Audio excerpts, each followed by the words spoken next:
നെഹമ്യാവിന്റെ പുസ്തകം 8-ാം അധ്യായത്തിന്റെ 5-ഉം 6-ഉം വാക്യങ്ങൾ. സകല ജനവും കാണുക പുസ്തകം വിടർത്തു.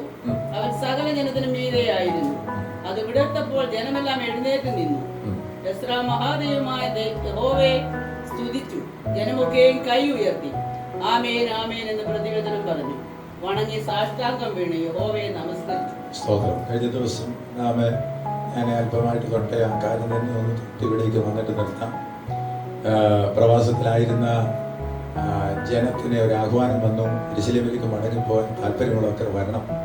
ബഹുഭൂരിപക്ഷം പേരും പ്രവാസത്തിന് നന്മ, കുഴപ്പമില്ല, ഇത് മതി എന്ന് പറഞ്ഞ് അവൻ ബാബേലിൽ തന്നെ താമസിച്ചു.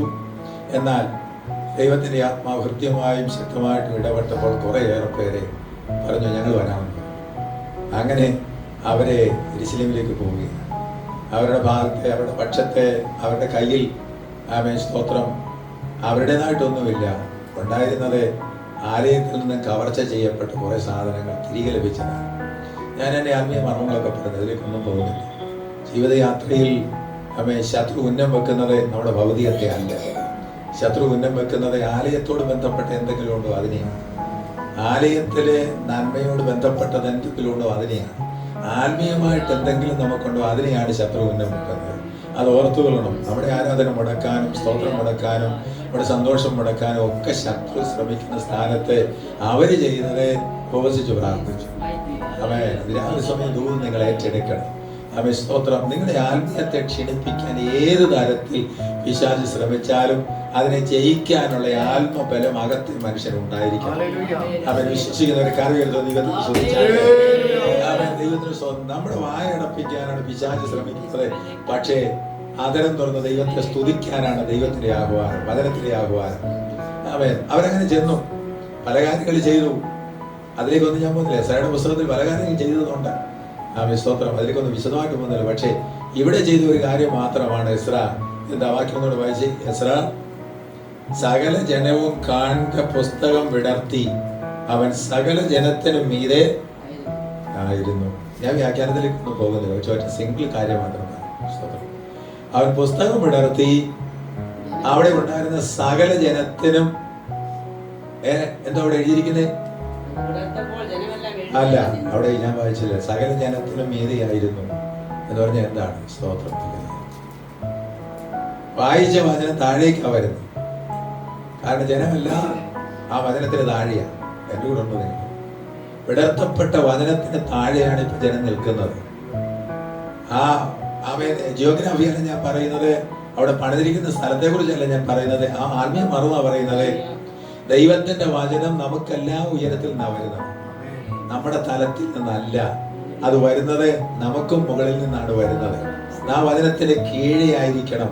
ആ വചനത്തിന്റെ കീഴെയാണെന്നുള്ള ബോധവും ആ സ്തോത്രം ഏറ്റുപറച്ചിൽ എപ്പോഴും നമുക്കുണ്ടായിരിക്കണം.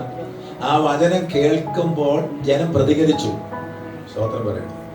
വചനം കേട്ടപ്പോൾ ജനം എന്ത് ചെയ്തു? പ്രതികരിച്ചു. വചനം കേൾക്കുമ്പോൾ കേൾക്കുന്നവരെ പ്രതികരിക്കണം. കാരണം വചനം ഹൃദയത്തോടെ സംസാരിക്കുന്നേ, വചനം നമ്മുടെ അകത്തെ മനുഷ്യനോട് സംസാരിക്കുന്നേ. വചനം കേട്ടപ്പോൾ അവരെങ്ങനെയാ പ്രതികരിച്ചത്? ഒന്ന് വായിച്ച, പെട്ടെന്ന് വായിച്ചേ. വായിക്കണമെന്ന് കുറച്ച് പെട്ടെന്ന് വായിച്ചു. എസ്രാ മഹാദേവമായ യഹോവയെ സ്തുതിച്ചു. ജനമൊക്കെയും കൈ ഉയർത്തി ആമേൻ ആമേൻ എന്ന് പ്രതിവചനം പറഞ്ഞു വണങ്ങിന. എന്തോ ആമേൻ ആമേൻ എന്ന് പറഞ്ഞു. ഈ ആമേൻ എന്ന് പറഞ്ഞ എന്തോ പറഞ്ഞു? വചനം കേട്ട വചനം, അതിനെ ആമേൻ പറഞ്ഞേ. അല്ല, കൈ ഉയർത്തിനും വിടർത്തിനും ആമേൻ പറഞ്ഞത്. ജനം ആമേൻ ആമേൻ എന്ന് പറഞ്ഞ എന്തിനാ? വായിച്ച് കേട്ടപ്പോൾ ആ വചനത്തിന് പ്രതികരിച്ചതാണ് ആമേൻ എന്ന് പറഞ്ഞത്. സ്വന്തം ആമേൻ. ഒരാൾ പ്രാർത്ഥിക്കുന്ന ഈ അവസരത്തിൽ ബാക്കിയുള്ളവർ ആമേൻ പറയണം. പല പ്രാവശ്യം പറഞ്ഞിട്ടുണ്ട്. ഇതുവരെ അങ്ങോട്ട് വന്നിട്ടില്ല, അതിന്റെ ആ സ്വിംഗിലേക്ക് വന്നിട്ടില്ല. ഒരാൾ പ്രാർത്ഥിച്ചു കഴിയുമ്പോൾ ആമേൻ പറയണം. എന്തിനാ? ആ പ്രാർത്ഥിച്ചതൊക്കെ ഞങ്ങളും കൂടെ ആമേൻ ഏറ്റു പറയുന്നു പ്രാർത്ഥിച്ചതായിട്ട്. കാരണം സഭയിൽ എല്ലാവർക്കും ഒരുമിച്ച് പ്രാർത്ഥിക്കാനായിട്ട് പറ്റത്തില്ല ഒരു സമയത്ത്. വചനം വായിച്ചു കഴിഞ്ഞപ്പോൾ അവരെല്ലാവരും എന്ത് ചെയ്തു എന്ന് പറഞ്ഞ എന്താണ്? ആ വചനം ഞങ്ങൾ ഏറ്റെടുത്തിരിക്കുന്നു, ആ വചനങ്ങൾ അംഗീകരിച്ചിരിക്കുന്നു, ആ വചനം അങ്ങനെ തന്നെ ഞങ്ങളെ ഏറ്റെടുത്തിരിക്കുന്നു എന്ന് പറഞ്ഞിട്ട് വേണം എന്ത് ചെയ്യാൻ? അവിടെ എഴുതിയിരിക്കുന്നത് അവരെല്ലാവരും കൈയുയർത്തി ആമേൻ എന്ന് പ്രതിവചനം പറയുക മാത്രമല്ല വണങ്ങി സാഷ്ടാംഗം വേണം. യഹോവയെ വചനം ഏറ്റെടുക്കുന്നവരെ വണങ്ങി വീണ് നമസ്കരിക്കത്തു. വണങ്ങി വീണ് നമസ്കരിച്ചു കഴിഞ്ഞാൽ അവരെല്ലാം ഇപ്പൊ നിൽക്കുക. അവർ നിൽക്കുമ്പോഴാണ് എസ്രാ പുസ്തകം വിടർത്തി അവർക്ക് മീതെ ആമേൻ അവരോട് വചനം പറഞ്ഞത്. വിടർത്തി അവർക്ക് വായിച്ചത്. അപ്പൊ അവരെന്തോ ചെയ്തു? അവർ ആമേൻ എന്ന് പറയുക മാത്രമല്ല, അവർ സാഷ്ടാംഗം വീണ് ദൈവത്തെ നമസ്കരിച്ചു. വചനത്തിന്മേലുള്ള പ്രതികരണം. ഒന്നത് അങ്ങനെ തന്നെയാണ് ഏറ്റു പറയണം. രണ്ട്, നാം വണങ്ങി നമ്മെ തന്നെ സമർപ്പിച്ച് നമ്മെ തന്നെ ഏൽപ്പിച്ചു കൊടുത്ത് അനുഗ്രഹം പ്രാപിക്കും. ഇന്ന് പകൽ ദൈവത്തിന്റെ വചനത്തിന് ഭാഗം അത്തരം ഒരു പ്രതികരണവും അത്ര ഒരു നന്മയും അനുഗ്രഹവും നമ്മുടെ ജീവിതത്തിൽ കടന്നു വരട്ടെ എന്ന് ഞാൻ പ്രാർത്ഥിക്കുന്നു.